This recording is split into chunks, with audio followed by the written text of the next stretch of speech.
Hi guys and welcome back to the Mighty Blues. My name is of course Cameron and welcome back today to another live stream. It is Wednesday evening and a big thanks for joining us today. We're going to talk about Everton's attacking options today because something that was quite evident to me on Sunday in our first defeat of the season to Southampton was that we may struggle with attacking options going forward this season. Obviously, Everton allowed Moise Kean to leave on loan in the summer transfer window. He joined PSG. He's actually starting again for PSG tonight after scoring a couple of goals on the weekend. We let Theo Walcott go out to Southampton on loan as well. And we hadn't really had any sort of situation so far this season where we'd really looked at our attacking options and thought, hang on, maybe we've been left a little bit short here. Obviously, we'd won every game up until the international break. We then played Liverpool in the Merseyside derby. It was a 2-2 draw. We come back twice from behind in that game and we scored two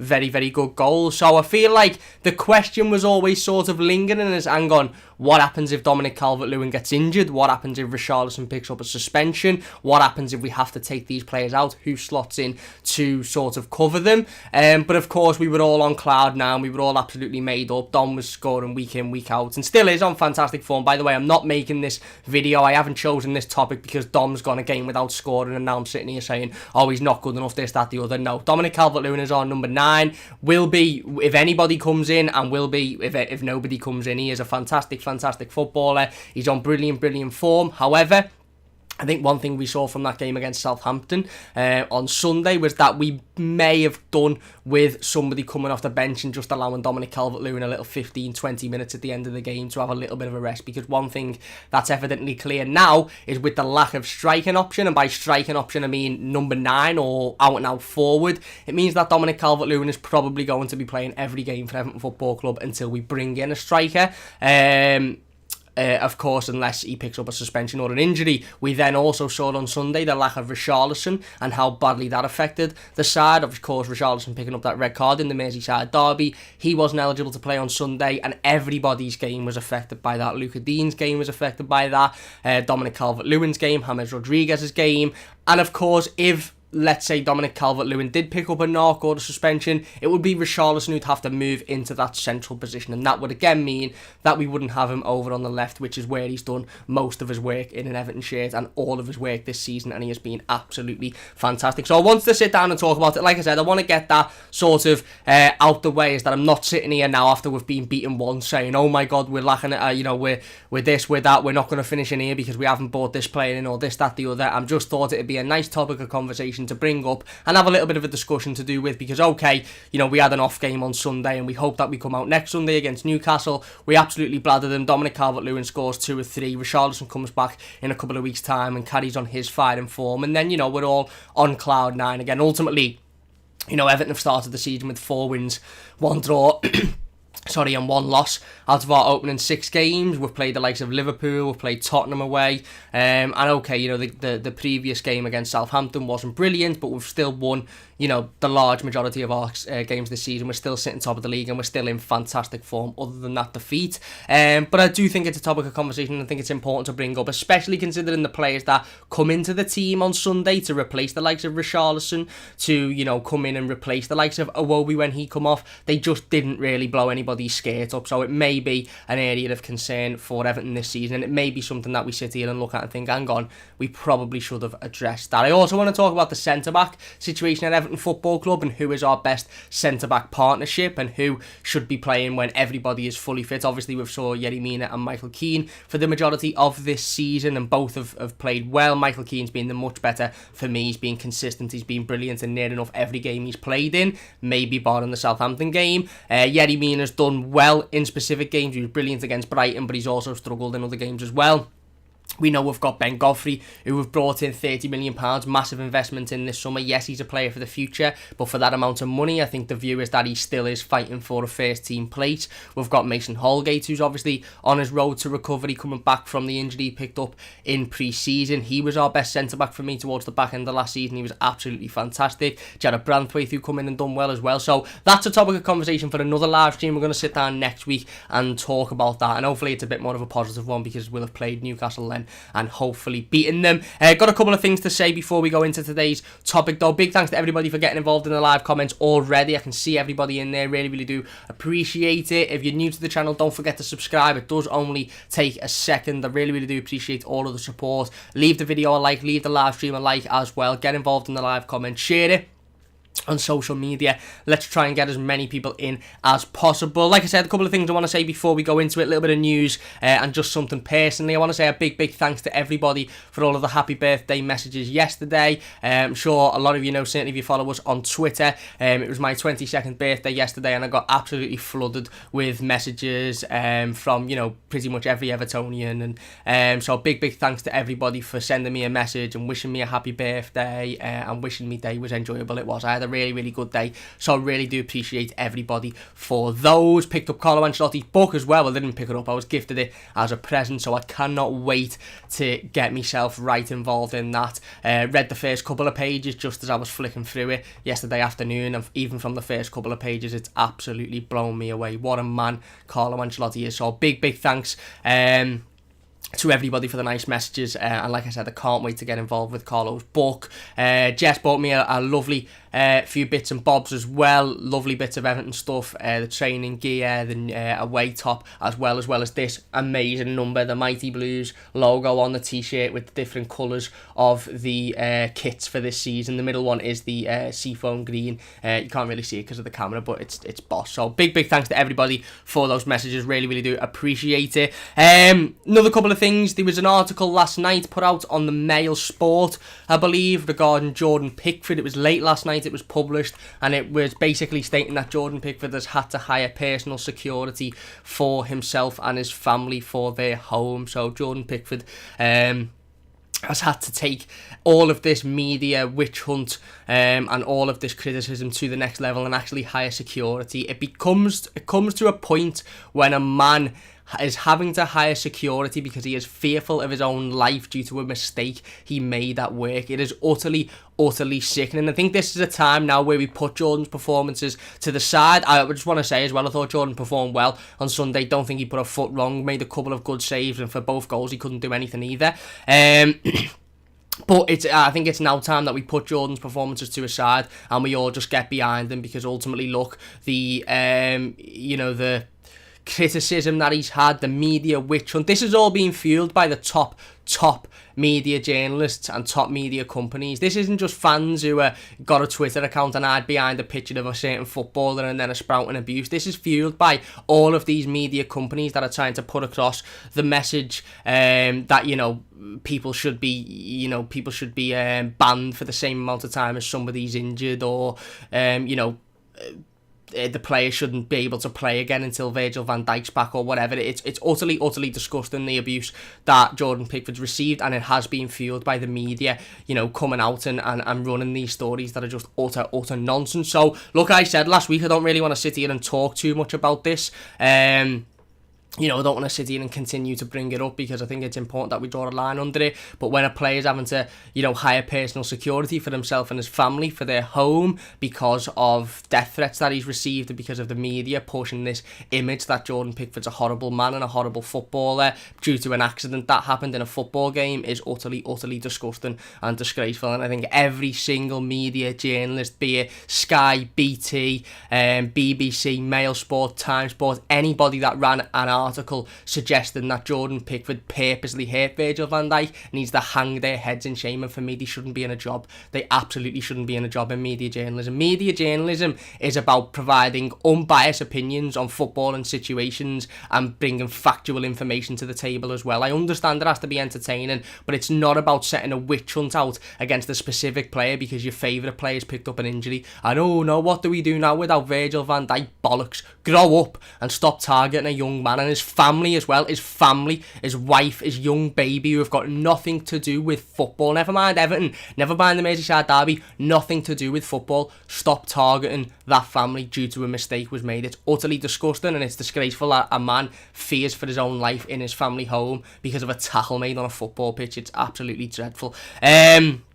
And also another little bit of news is yesterday it was announced by Everton Football Club that they did appeal Luca Digne's red card against Southampton on Sunday. It went to an independent body and they have decided that the ban of 3 games was excessive and they have toned it down to only a 1-game ban for Luca Digne. So he'll still miss out on the Newcastle game on Sunday. However, he will be back for the game against Manchester United the week after. Big opportunity for Niels Nkunku this weekend to, get into the first team, play in his first Premier League game. It's going to be a tough game. And it's a big chance for him to go out and impress. Obviously, we've saw him in the Carabao Cup so far this season. He's been brilliant. Even saw him against West Ham, who are a team that are, quite hot and cold this season and have put in some really good performances. And he was fantastic against those as well, against them as well. So, it's a big opportunity for him, and hopefully he can, hit the ground running as soon as he gets in the team. And, maybe Carlo Ancelotti will have a decision to make against Manchester United, whether he keeps whether he keeps Niels Nkunku in there or whether he brings Luca Digne back. Anyway, they're the little bits of information. There is other Everton news and information from the last couple of days or so, but I'm sure you all know on Friday we do the weekly news roundup. So I wanted to bring up the big sort of bits of news that we can't hide from, and then we'll talk about everything else on the weekly news roundup video on Friday. Anyway, into today's topic. Big thanks to everybody that is joining us live. I really do appreciate it. Get your live comments in, get your thoughts in on what we are talking about today. We're of course talking about Everton's attacking options, and not so much Everton's attacking options in the sense of when everybody's fit. Look, when everybody's fit and there's no suspensions and there's no injuries and everybody's running on at 100%, am I perfectly happy with James Rodriguez on the right, Richarlison on the left, Dominic Calvert-Lewin up front? Absolutely. I am over the moon with those 3 players, and I wouldn't replace any of them. I wouldn't take any of them out. I wouldn't change any of them. But the reality of this situation is, we were never going to go a full season, and we already haven't gone. We're not even 8 games into the season, and we've already seen Everton have to put sides out without 1 or 2 of those key players in terms of the front 3 out. So, like I said, the topic isn't so much as, do I think we need to improve on James Rodriguez on the right or Richarlison on the left or Dom up front? No, I think those 3 are perfect when they're fully fit and when there's no suspensions. I think they're a fantastic 3. They complement each other so much. Dom's in brilliant form and is a fantastic player. Richarlison's a brilliant player. James Rodriguez is world class. We don't need to sit here and talk about that. It's more about what happens when you have to take one of those people out. What happens when you have to take one of those players out the team, whether it be through a red card picked up by Richarlison, whether it be through an injury that was picked up by James, whether it be putting James in there on 60-70% because you've got nobody else to put in there. Are we lacking in attacking options? Are we lacking in players to come off the bench and duplicate the jobs of those that are starting week in, week out? And the simple answer is yes. Look, I know how difficult it is in football to go out and bring in 2 carbon copies of a specific player. For example, I know that Everton can't go out in the summer and bring in a left winger or a left forward who plays exactly like Richarlison and brings to the team exactly what Richarlison does. I know that Alex Iwobi doesn't bring what Richarlison brings to this Everton team. Richarlison is absolutely detrimental to Everton Football Club and detrimental to Everton going forward. There was a stat that's being put out there today, Toffee TV and the Toffee Blues have tweeted it out. It was all over Sky Sports. It was all over Sky Sports on the weekend during the game, is that since Richarlison has joined Everton Football Club in 2018, we have never won a game when he hasn't been in the starting 11 in the Premier League. Now, that is both worrying, and I was going to say and concerning, but that's the same thing, to say that a player is that detrimental to our team that when he's not in the side, whether it be through suspension, whether it be through injury, whether it be through taking him out to give him a rest, we're not winning football matches. It just shows not only how important he is technically and him as a player, but it shows how important he is to everybody else around him. And we saw that evidently on Sunday. We saw how James Rodriguez's game was nullified, Luca Digne's game was nullified, which caused him to put in a poor performance. Dominic Calvert-Lewin's game was nullified, all because, don't get me wrong, it was all because Everton didn't play well, but a lot of that was down to the fact that we didn't have Richarlison on that left-hand side. And like I said, I know how difficult it is to go out and say, well, I'm not sitting here expecting Everton Football Club to go out and buy a right winger who is absolute carbon copy of James Rodriguez, who can come in when James, needs a rest or picks up an injury. I'm not asking Everton Football Club to go out and sign a carbon copy of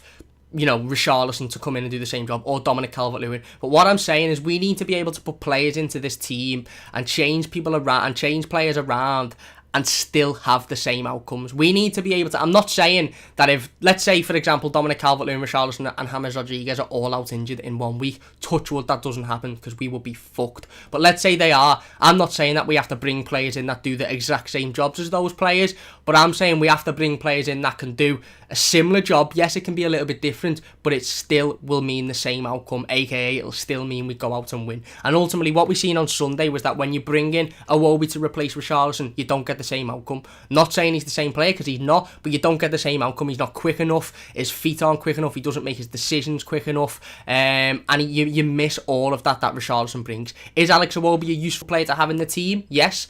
Is he a central midfielder? Absolutely. He's not a winger for me. So we need to be looking at players, for me, that can come in and not necessarily do the carbon copy of a job, but come in and do a job that will get us the same result out of the game that would happen if we had those front three, ideally. And ultimately, not only that, but Everton have been left this season with only one out-and-out striker. Let's be honest. I know Richarlison's played up front. A lot for Everton Football Club, played up front. For a lot of the games towards the back end of last season. Certainly when Duncan Ferguson and Carlo Ancelotti come in and they reverted to that 4-4-2 formation. Richie was playing as an out-and-out striker with Dominic Calvert-Lewin. And I think Richarlison could play as an out-and-out striker. Is it his best position? For me, no. His best position is out on the wing. So if Dominic Calvert-Lewin had to come out for whatever reason and you moved Richarlison to the centre of the pitch, you're still effectively having, near enough the same issue as we had on Sunday, because you're still having to find somebody to come in and do Richarlison's job, and the reality of the situation is nobody does it as good as Richarlison. I'm excluding Anthony Gordon out of this conversation a little bit because he's still very, very young, he's still learning his trade. I think, this conversation could be very, very different if we're sitting here next week after the Newcastle game and Anthony Gordon started and put in a fantastic performance in replace of Richarlison. But, from what we know and what we would assume is that if Dominic Calvert-Lewin had to come out of this team, Richarlison would go up front, and it will probably be Alex Iwobi or Bernard that go on the left-hand side. And neither of those players can do the job that Richarlison does. So you'd only have to look at our bench on the weekend, obviously without Richarlison in there because of the suspension, and we haven't got a striker. We haven't got a striker on the bench. We haven't got somebody who you look at on 60, 70 minutes and go, you know what, Dom hasn't having a great game today. Because Dominic Calvert-Lewin isn't going to have a 10 out of 10 performance week in, week out for the entire season. He's not going to score week in, week out for the entire season. So there are going to be games where you have to take Dominic Calvert-Lewin out for whatever reason, even if it's in the last 20 minutes of a game, to say you worked hard there, lad, but we're going to bring this lad on because he runs with players. Dom's still got a lot to improve on. He's fantastic in the air, one of the best in the world in the air. He's a brilliant goal scorer. For me, he still has to improve on picking the ball up in areas and running at defenders and scaring defenders and taking people on one-on-one and slotting it. He needs to improve on that element of his game, as not only, Dominic Calvert-Lewin, if you put a ball into Dominic Calvert-Lewin, 9 times out of 10 it's going in the back of the net. Certainly if it's at height and he can get his head on it, but even on the floor, if you fly it across to him, it's going in. For me, Dom needs to improve on being able to pick the ball up from areas outside the box, when he isn't getting the service that he wants, and make those situations himself. So it wouldn't harm to have a striker on the bench who brings that, who mightn't necessarily be as good as Dominic Calvert-Lewin in the air, or as brilliant as him at, putting the ball in the back of the net, but someone who will pick the ball up and run at players and create chances for themselves. Do I think that was Moise Keane? No.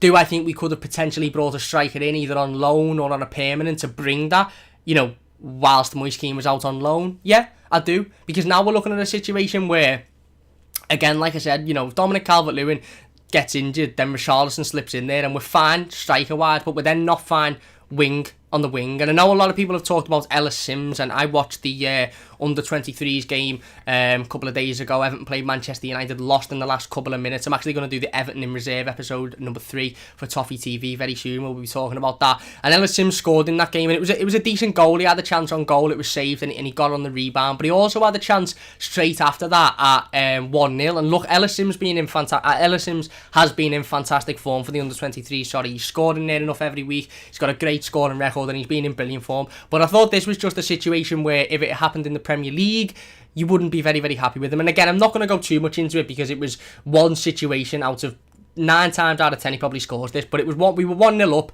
and he basically had a situation where a defender and a forward, a Manchester United defender and their goalkeeper clattered into each other, a little bit like when Everton played Tottenham at Goodison Park a couple of years ago. And was it Pickford and Zuma, or Pickford and Mina absolutely clattered into each other, and Son just ran round and tapped it in. It was that situation, and Ellis Sims practically, okay, he was 25-30 yards out, but he had an open goal, and he just took his time. By the time he did it, Brandon Williams, it was, come over and cleared it. And again, I'm not sitting here saying, oh, that means he's not good enough for this, that, the other, because that was an isolated incident in a season where Ellis Sims is on absolutely firing form. So maybe Ellis Sims is the answer to bring into the first team squad, and at the very, very least have him on the bench and being able to say to him, look, Dom's struggling a little bit today. Last 15-20 minutes, you're going on and you're going to run at those defenders. And I think that's going to be a similar message that Anthony Gordon will have on the weekend against Newcastle. Is, look, you've been knocking. Carlo Ancelotti will probably sit there and say to him, look, you've been knocking on my door, you've been screaming for an opportunity, you've been wanting to get in there, so here's your chance, go in and impress.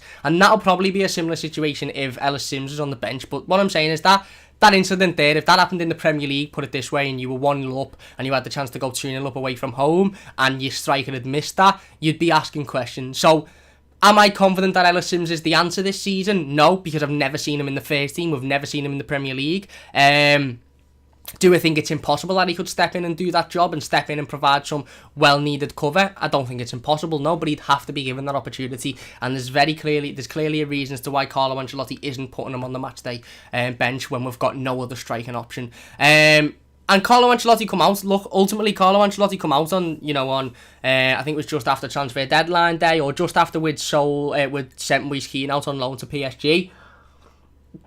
And he was asked about whether or not we'd bring in another striker, because obviously there was quite strong suggestions that we may be in for Josh King from Bournemouth, and we may bring in a striker from the EFL, with Moise Kean going out on loan, and of course Theo Walcott going to Southampton on loan. And Carlo Ancelotti said, listen, I'm happy with my attacking options, I'm happy with who I've got. And at first I sort of looked at that and thought, again, like I said, we were winning every week, we were on fantastic form, and we still are on fantastic form. Let's not let that defeat get to us too much.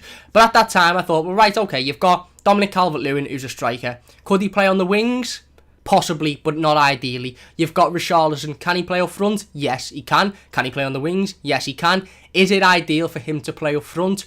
Not really for me, because then that means you've not got him on the wing, and he is so useful on the wing, especially this season. Look, there's always been this discussion about Richarlison. Where's his best position? Is he best up front? Is he best on the wing? When he was scoring every week last season, we were all saying he's best up front. But since James Rodriguez has come into this team, since James Rodriguez has come into the football club, and it's very evident to see that every time James picks up the ball on the right hand side, he is almost always looking for either Luca Digne or Richarlison on that left-hand side. And the amount of Everton attacks, the amount of Everton goals, the amount of Everton chances that have come from that left-hand side, from either Luca Digne or Richarlison, is absolutely, it's detrimental to our season. We've created so many chances from James Rodriguez playing that ball over to Luca Digne or Richarlison, and then they're creating the chance. Also, work rate wise, Richarlison's work rate is absolutely fantastic. He's always tacking back, he's always throwing tackles in, he's always getting involved. You miss that when he's not on the wing. We saw Alex Iwobi step in at the weekend, and not only didn't he have a great game going forward and in terms of creating opportunities, but also defensive work. He didn't sack back, he didn't help Luca Digne whatsoever, and ultimately every time the ball came down that left hand side of Everton, we struggled because Luca Digne couldn't deal with it on his own, and Iwobi wasn't providing that cover. So when you put Richarlison up front, yes, okay, you gain that lethal sort of attacking threat that he has, because he's fantastic up front and he can play anywhere along that front three, but you lack the creativity on the left hand side, you lack the ball that James Rodriguez loves to play, that has worked so much for us this season, and you lack the defensive work rate. So can Richie play up front? Yes. Is it ideal? For me, no. You look at then Anthony Gordon. Can Anthony Gordon play on either wing? Yes, he can. Can he play up front? I don't know. But I'm going to say, for the purpose of this stream and the purpose of the discussion, we've never seen him up front, so we don't know whether he can. Can Alex Iwobi play up front? Again, we've never seen him up front for Everton, so the suggestion would be, no, it's not ideal. Could James Rodriguez play up front? I reckon James Rodriguez could play on any position in that football pitch and look absolutely boss and still not have a hair out of place whilst playing there. Has he ever played up front in his career? Not to my knowledge. Has he ever played up front for Everton? Certainly not. Was the view when James Rodriguez come into Everton Football Club for him to eventually be a backup striker? No, it wasn't. For me, it wasn't even to be a winger or on the right-hand side. I believe that when James come in, he'd be playing in the midfield 3 and he'd be the more of a number 10-esque player. Yes, he's done brilliant on the right-hand side and he brings so much on the right-hand side. Fantastic. But would he bring that going up front? No, because he'd be the target man then. So all of that creativity that he brings to the team behind the striker, behind the finisher, all of those chances created, all of those amazing passes he makes, we wouldn't have. So no, it's not ideal for James to play up front. Can Bernard play up front? Don't think so, no. So all of a sudden you look at those attacking options, and yes, we've got a lot of attacking options in regards to players that can play on the wing or players that can play as advanced midfielders. Have we got a lot of attacking options for players that can play up front as a number 9 out and out striker if Dominic Calvert-Lewin picks up an injury, or if Dominic Calvert-Lewin, just isn't on great form? No, we haven't. We haven't got that, and that for me is the biggest worry. And again, like I said, Dominic Calvert-Lewin stays fit for the entire season and doesn't pick up an injury, then there's no issue. There's no issue because he goes out near enough week in, week out, and he's scoring, or he's creating chances, or he's giving it 110%, and that works. But ultimately, this is Everton Football Club, and we can't rely on a potential that a player won't pick up an injury, a potential that a player won't pick up a suspension. Look at how detrimental Richarlison's 1-game ban already has been to Everton. We were missing so much without him in there, let alone if Dominic Calvert-Lewin picks up a ban, or if Dominic Calvert-Lewin picks up an injury. Who steps in up front? If it's Richarlison, who steps in on the wing and does that job? Because nobody does it as well as Richarlison. And that's my biggest worry with our attacking options going forward. Have we got a lot of players that can play across that front 3? Yes, we have. Have we got a lot of players that can play up front? No. We haven't. Ideally, we haven't. Would you put your faith in a young Anthony Gordon who's trying to make his trade as a winger? And if not a winger for me, I actually think, again, an advanced central midfielder. Would you think, yeah, let's throw him up front now? No, it's not ideal. We put James Rodriguez up front. Do I think he could play there and score goals? Absolutely. Would we create goals for him to score? Probably not, because he creates 90% of the chances that we put in the back of the net. Alex Iwobi going up front, would I be confident? I don't think he's decisive enough. I don't think he makes his decisions quick enough. Same with Bernard. And yes, okay, Richarlison would be brilliant, but would miss so much on that left-hand side. So I think that's where we struggle in terms of attacking options. And again, it's not been too evident because of how well James has been playing, how well Dom has been playing, how well Luca Digne's been playing. So it's not evident because we've scored 5 twice this season. We scored 4 against Brighton. One thing we haven't struggled with is scoring goals, and I'm not sitting here saying we do struggle with scoring goals and we will in the future, because I've got complete and utter faith that once Richarlison comes back in and once James Rodriguez is completely fit, we'll again continue to score 2, 3, 4 goals a game. And that's why I want to have another discussion about the defence, because I do think we have a little bit of an issue with conceding goals, and specifically conceding avoidable goals. But like I said, we'll do that in a separate stream, so we're not sort of crossing over topics. But yeah, like I said, I really, really want to know your thoughts on this, because I'm not by any means sitting here saying that, oh, we've lost a game of footy, so let's all panic and let's all say, oh, Dom isn't good enough, James is this, Richarlison's that. No, Dom is fantastic. Dom's a brilliant, brilliant striker. It's more about who comes in to replace Dom if need be. And then if it's Richarlison, who comes in to replace Richarlison? Because one thing that was evidently clear on Sunday, Iwobi can't come in and replace Richarlison. Nowhere near good enough. Is he a decent footballer? May he have a position on the, at Everton Football Club somewhere else? Potentially. But he's not a direct replacement for Richarlison. He doesn't do the defensive work, and he's not as good going forward either. Again, James Rodriguez played relatively well on Sunday, couldn't create an awful lot because Richarlison wasn't on that left-hand side, because Luca Digne couldn't belt it forward, because he knows that if he belts it forward and he's got Alex Iwobi in front of him, he's going to be left exposed going back, in the same way as that Ben Godfrey was left exposed at the back. So Luca Digne was thinking, well, I can't belt it forward and throw in crosses every game because I've got nobody to cover me behind me. So look, again, I'm not by any means saying that Everton have failed in that department or whatever. I just think that now when you sit down and you look at it, and I've had this same discussion after the Merseyside derby, by the way, it just shows how detrimental Richarlison is to Everton Football Club. It shows how detrimental James Rodriguez is. And it just shows that even if you've got 2 out of the 3 of those forward front 3 playing, and you're missing out 1, the other 2 aren't going to perform to the best of their ability. And that's with any of them. I think if James is out, the other two don't perform to the best of their ability. If Dominic Calvert-Lewin's out, same. If Richarlison's out, same. It was Everton. So, look, there is a couple of players in the under-23s. Like I said, I've been watching the under-23s quite closely over the last couple of weeks or so because of the Everton in Reserve episodes that I'm doing on Toffee TV. There is a couple of players. Tyler Onyongu has come in and done fantastically. Ellis Sims is looking a really bright spark as well. Josh Barler was looking a bright spark before he picked up an injury. So there is a couple of bright young players, and I said this on Monday's live stream when we were joined by Tom and we done the game review to the Southampton game. I said, look, for me, you know, if you're going out there on Sunday, if Carlo Ancelotti's going out there on Sunday and he's starting Iwobi again and he's starting Sigurdsson again after they have failed to take their chance, after they have failed to grab their opportunity with both hands on Sunday, then you're saying to an Anthony Gordon, you know, basically you've got no chance of getting in this team. Why not? I would rather give the young players a chance who have got raw passion and raw commitment and raw energy, like Nkunku, like Anthony Gordon, maybe like potentially Ellis Sims, who you know at the very least are going to give you 110%, and then technically find out they're not good enough and say, right, okay, you're not good enough yet, then have an Iwobi in there or a Sigurdsson in there who you know what you're going to get, and it's not going to be anything special. But yeah, let me know your thoughts on it in the comment section down below. We'll get into the live comments now. If you're not enjoying, please do hit that like button. It does only take a second. If you're new to the channel, don't forget to subscribe as well. Our boss is this t-shirt, by the way. Big up Jess for making this. It's absolutely quality. I've got loads of Everton gear as well, so you'll probably see me fully kitted out. You know, shin pads and everything, captain's armband and that over the next couple of days or so. Where are we then? Anthony Gordon. Here you go. Welcome to the scene. Like I said, if you're enjoying, please do leave a like. Share it on social media as well. Let's get everyone involved. Let's get as many people as we can involved. Twitter, Facebook, Instagram. Let's try and get as many people in here. Anthony Gordon says, what do we do if Calvert-Lewin gets injured? Well, that's the thing, isn't it, mate? And the easy answer is, oh, well, you put Richarlison in there. And that's all well and good, because I think Richarlison feeding off James Rodriguez will score goals constantly. And you might say, well, that solves the problem then, doesn't it?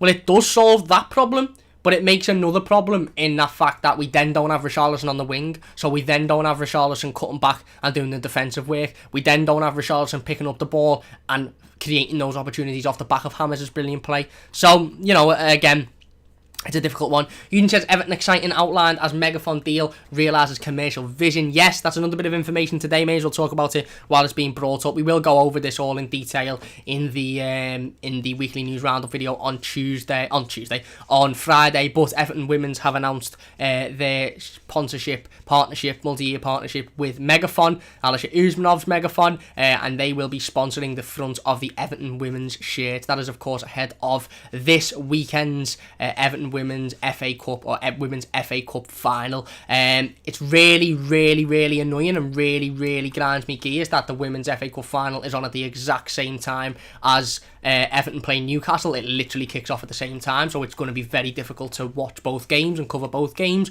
But if you can, and if you can't watch it live because of the Newcastle game, definitely go and support the girls. Go and tweet out, you know, come on you Blues, and make sure that we're all behind them, because it's a massive, massive game against Manchester City. And yeah, Everton Women's are now sponsored by Megaphone, who are their main kit sponsor, which again is just Uncle Alisha throwing in a couple more pennies and throwing the hint in that, you know, in the next couple of years, USM Everton Football Club will be a thing. Big Nozza says, good to see, and justice done for Dean's red card being downgraded. Yeah, it is. Look, me and Tom said on Monday, you know, if you think that's going to get overturned, you're in dreamland, because they were desperate to give it, and it turns out it wasn't overturned, but it's something, isn't it?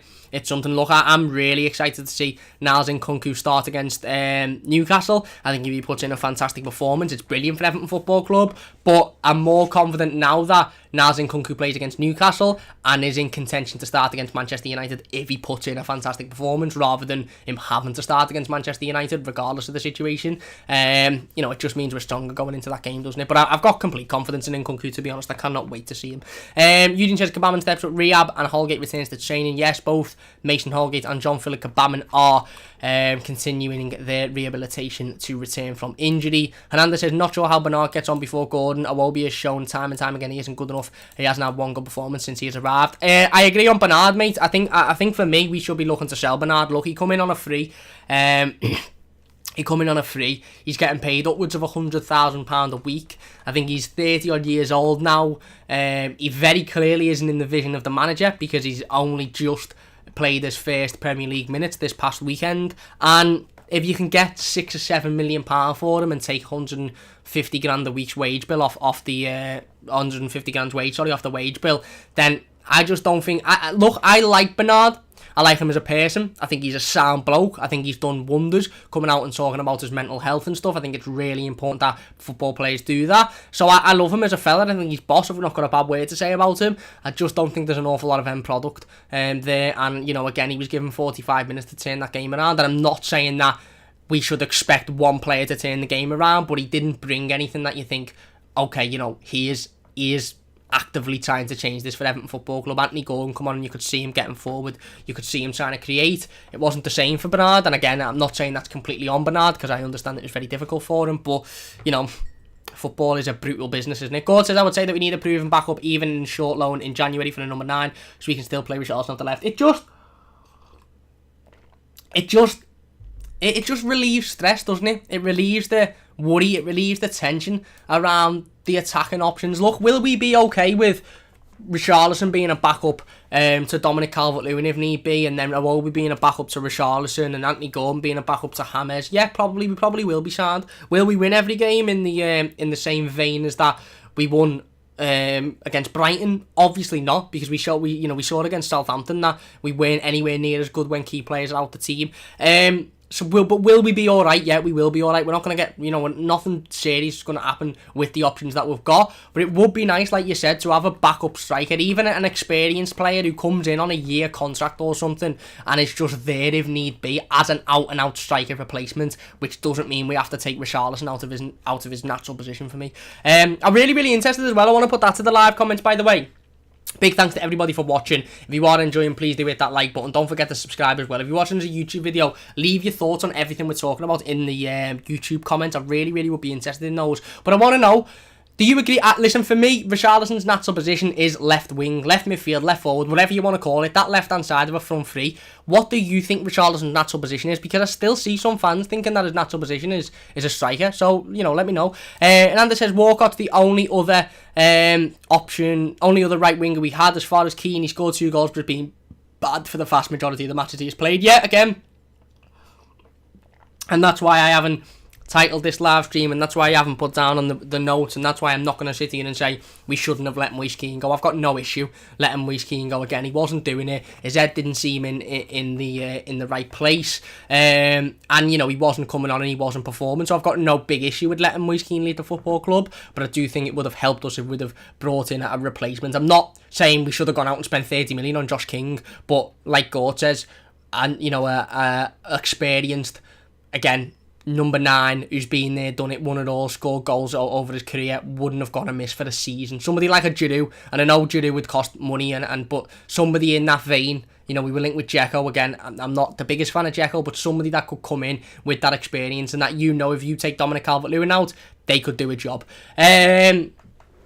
Eugene says, I think Everton will get back to winning ways this weekend against Newcastle. I hope so, mate. I hope so. Abigail says, we do lack cover without James, Dom and Richarlison. I would have brought in Mandzukic or Llorente for something different off the bench as we got rid of Keane, which could have been a mistake. Well, it's interesting because, I'm not just bringing this topic up because we've lost. I'm not just bringing this topic up randomly. Everton were linked with Llorente over the summer. We were linked with Josh King. We were linked with a number of players that could come in and play the backup striker. But of course, none of those sort of come to any fruition because we all, I think, to be fair to say, we all sat here until the last couple of days and thought Moise Keane isn't leaving, and then Moise Keane left and it was like, oh shit, what do we do now? But yeah, you're spot on, Abigail says, I would bring King or Buendia. Whammy says, hey everybody, Camlad, how's everyone doing? I'm not too bad, mate. I'm not too bad. Big thanks to everybody for getting involved. Big Nozzer says, Iwobi and Bernard have had chances. Time to unleash Gordon against Newcastle. I think Gordon will start against Newcastle. I think Ancelotti knows it. Look, who am I to tell Carlo Ancelotti who to start and what to do? I've got complete faith in Carlo Ancelotti. I'm not losing my head after one loss.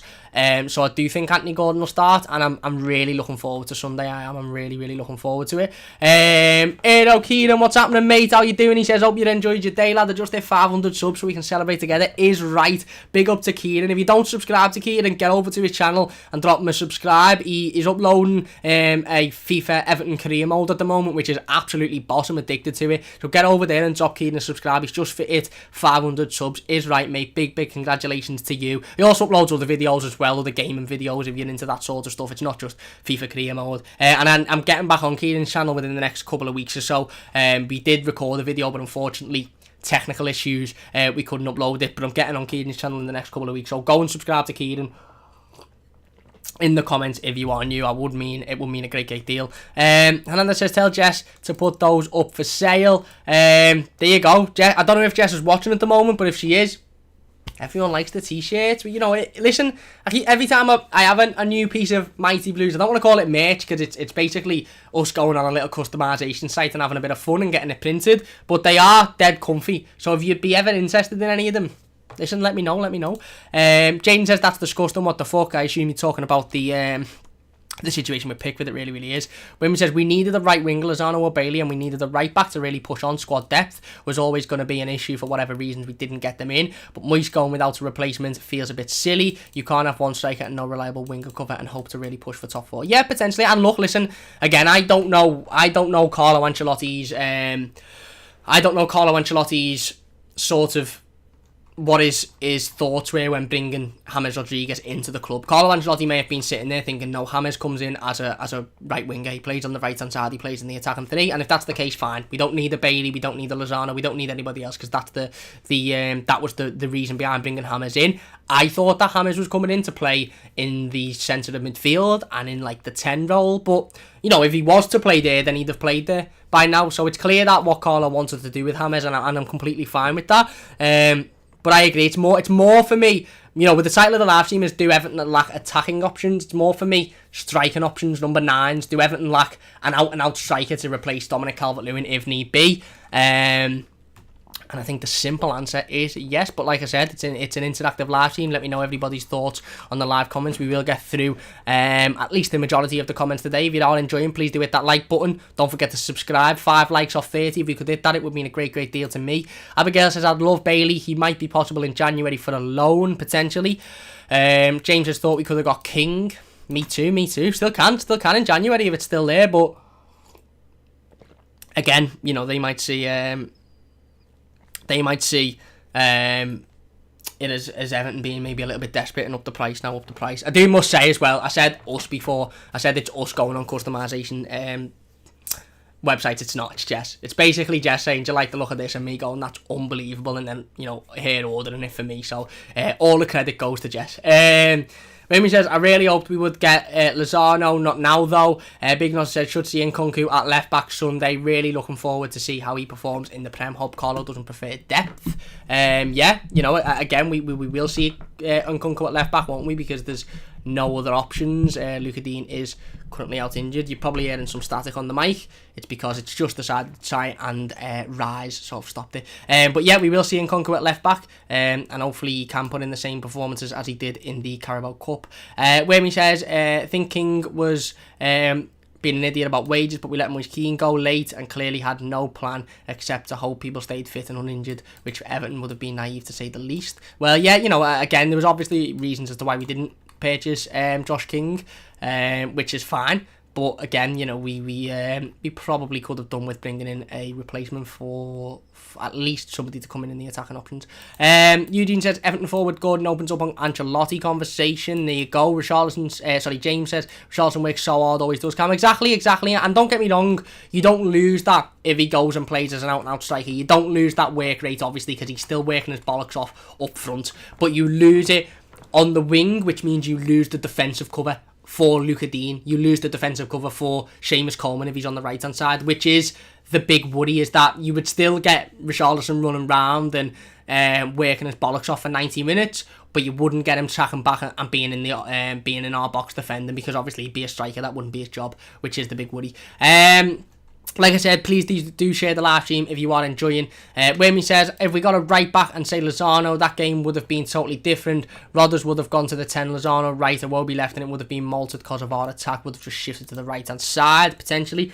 Listen, and again, this isn't a stream to sit here and have a go at Everton for the transfer window and say, oh, you know, we needed more, this, that. I understand that we couldn't have, you know, brought everybody. Ultimately, look, if we had have sat here 8 weeks ago, before we made one signing and said Everton would be in a position after 5-6 games where you're top of the league, you've only lost 1, you've won 4, you've scored this amount of goals and your team looks very, very secure, you'd be very, very happy, because certainly for me, I felt going into this transfer window that we wouldn't be able to get everything done, and that probably still is the case. Everton and Marcel Brands and Carlo Ancelotti are probably looking at it now going, yeah, we do need a couple of more players in various positions, but we knew we wouldn't be able to do it all in one window, so we done what was key, aka the midfield, and bringing in a creative outlet in James, and then we'll go and sort of approach everywhere else in, you know, in the next transfer window. And maybe that was always the plan, and the reason behind keeping Moise Keane is because they've said, look, we can't go out and bring in a striker because we've prioritised these positions and we've spent money in these positions. So if you just stay for this season or until January, then we can look to move you on. And he's just absolutely got no chance on going, and then we've sort of been left with our hands tied behind our back. Again, just a 30 thrown out there. Jab says we should be looking at free transfers at the moment. That's if we can sign players who are contract expired. Eugene thinks we should get Leon Bailey. Again, me and Tom spoke about Leon Bailey a few months back, and Tom will be back on the channel on Monday, so it will be interesting to bring Leon Bailey up to him, because he sees him as more of like a creative midfielder than a winger. So again, listen, it's an interesting shout. It's definitely an interesting shout.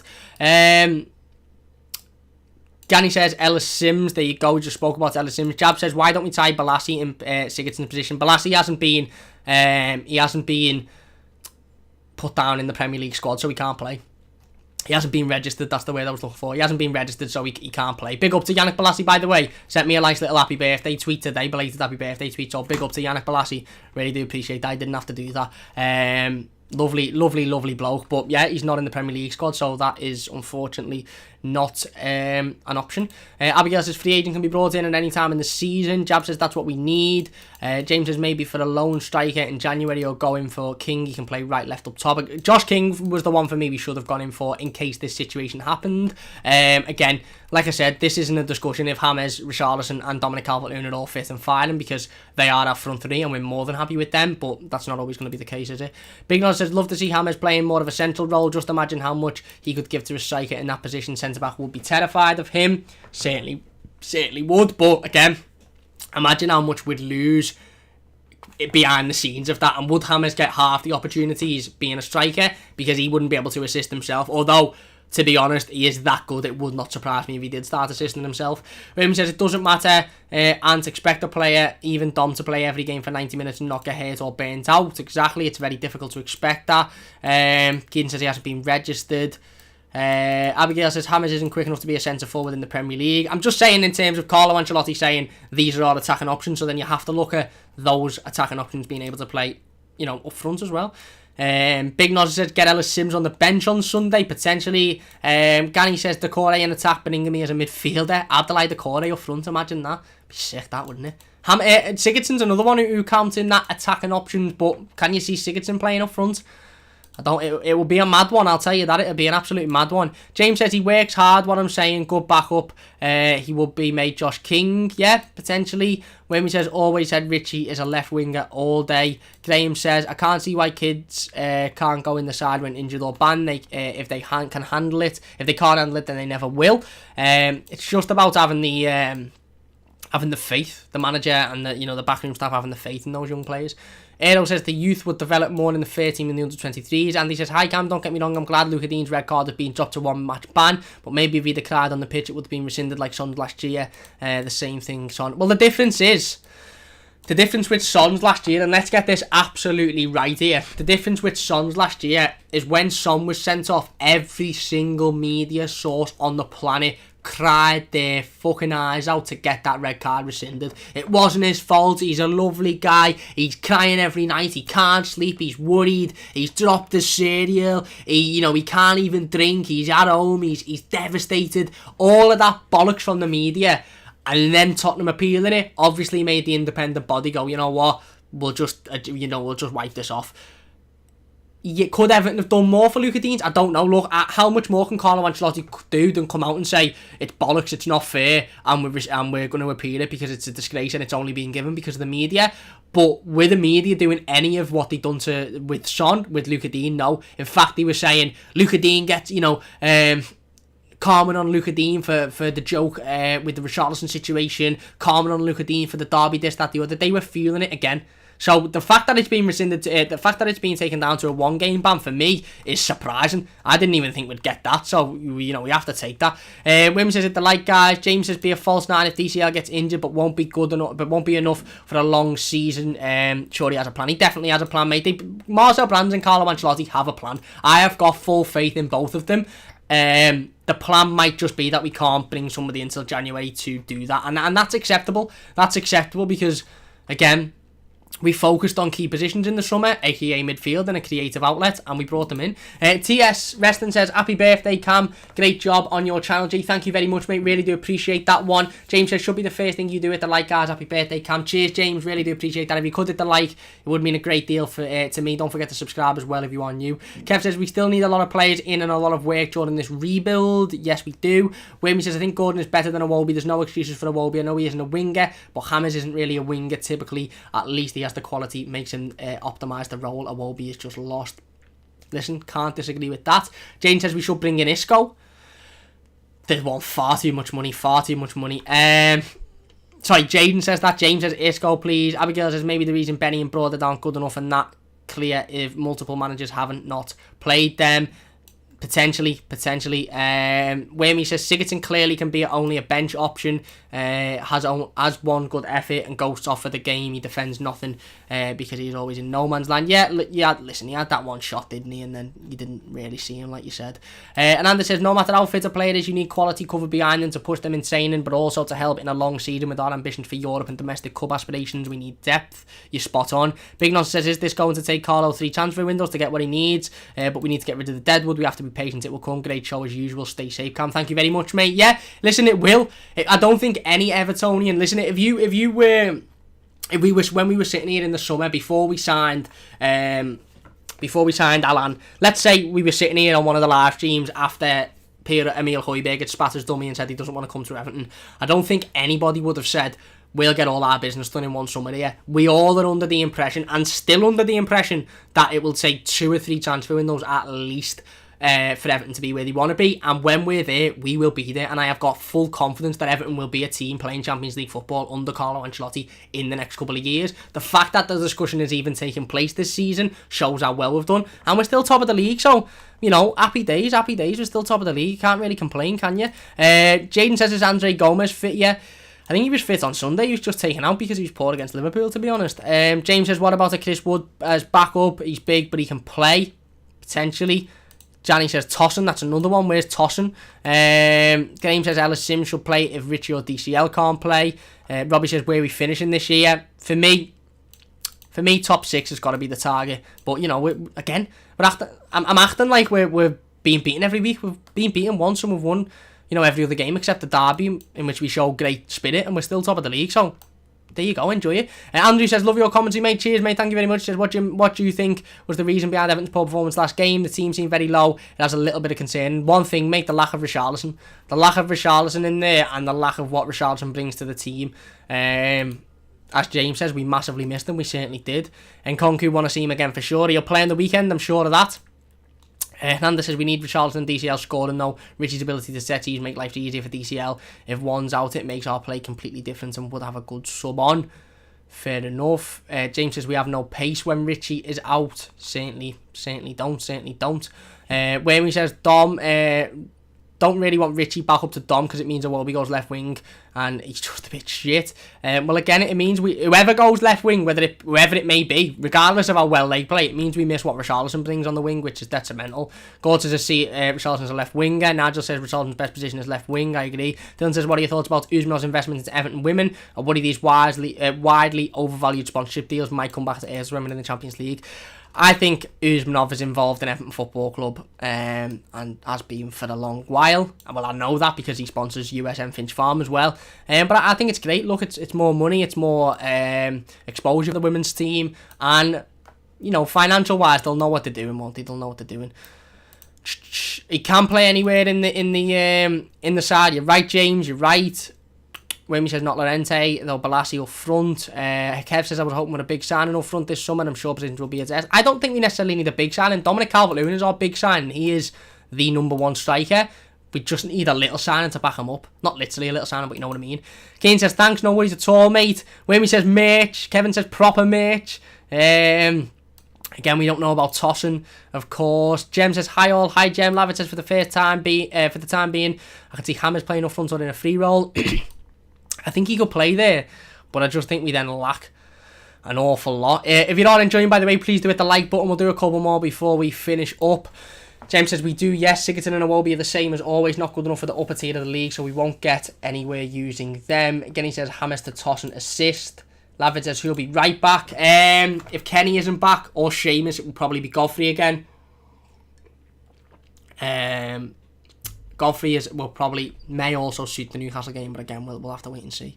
William says it's related though. Cam says we got Bailey. Then Richie being up front's a far more viable option if his job is being done by Lozano or Bailey. Makes Richie a backup striker, hence using the attacking option. Yeah, spot on. Jem says we've had a great window. One more with the shipping out of the lesser players will be fine. Fair point. Kev says it's Hammers similar to City getting Rubinho. Now we can attack big players. I think it may well be, mate. I think it may well be. Ancelotti is our Rubinho, says Hernandez, which I think is spot on. Everton Azul says I haven't gotten questions such as how come Dominic Calvert-Lewin does not come back to get the ball. I've told him he is not that type of player. Fancy feet, am I correct? Yeah, you are correct. But it would help if we did have that type of player. Everton Azul says what classic jersey replica would I get? The one from the 2014-15 season, Roberto Martinez's second season, is just unbelievable, mate. It is sexy. Nelson says muchas gracias, mate. Saludos. Jem says Dean is class. He certainly is. James says Lukaku would be nice, so did well for us. Imagine it. And yeah, we'll finish up the live stream there. Then a big thanks to everybody for watching as per usual. Nelson also says top 4. I think this team has what it takes, but the mentality of a few players needs to improve. You're spot on. And Williams says hopefully we get rid of the rest in January and bring in 3 now strikers, right wing. 3 now a striker, a right wing and a right back, and we might scrap for 4th. Yeah. And Jaden Dean's fucking light years better than Robinson, mate. Anyway, we'll leave it there. Big thanks to everybody for watching. Look, I really want to hear your thoughts and opinions on this one. Massive thanks to everybody in the comment section down below, as per usual. Big thanks to everybody in the live comments for getting involved. If you have enjoyed it, please do hit that like button. Don't forget to share the live stream as well on social media. Get as many people get as many people involved as possible. Like I said, big thanks to everybody in the live comments. If you're watching this a YouTube video, leave your thoughts in the comment section and we'll try and get involved with as many of those as possible as well. We'll be back on Friday, of course, with the live game preview to our Premier League fixture against Newcastle, and then we'll have the weekly news roundup live stream, video on Friday night as well. Like I said, this is a topic that I really want to hear your opinions about, and I really want to hear what you have to say. So let me know your thoughts. Big thanks to everybody in the comments. Massive thanks to everybody that's liked the video. If you could like it, would mean a great deal to me. If you're new, don't forget to subscribe as well. Only takes a second. James says, thanks, Cam. Happy birthday, mate. Cheers, mate. Thanks very much. Wimmy says, thanks. Take care, guys. Thanks. Eugene says, see you back at the Toffees and see you on Friday. Cheers, mate. Wimmy says, I love Mina, but he is too erratic, and Godfrey means Keane and Godfrey playing their proper positions. Potentially, we'll be talking about centre-backs and who our best centre-back partnership is next week. And then I don't know if you've heard, if you follow us on Twitter, you'll know this, but hopefully, fingers crossed, we'll have a very special guest on in the form of Super Kevin Campbell next week as well, so look out for that one. Jem says, see you, Cam, thanks, mate. Great, as always. Cheers. Warzone says, great live stream. Cheers, mate, thank you very much. And Jem says, happy birthday, lad. Thank you very much, Jem. Really appreciate that. Big thanks for watching. Like I said, if you have enjoyed, please do hit that like button. Big thanks to everybody in the live comments. Leave your thoughts in the comment section of the YouTube video if you're watching after the stream, and I'll get involved with as many of them as possible. Thank you very much for watching. See you on Friday, 5:15 PM, and we'll see you soon.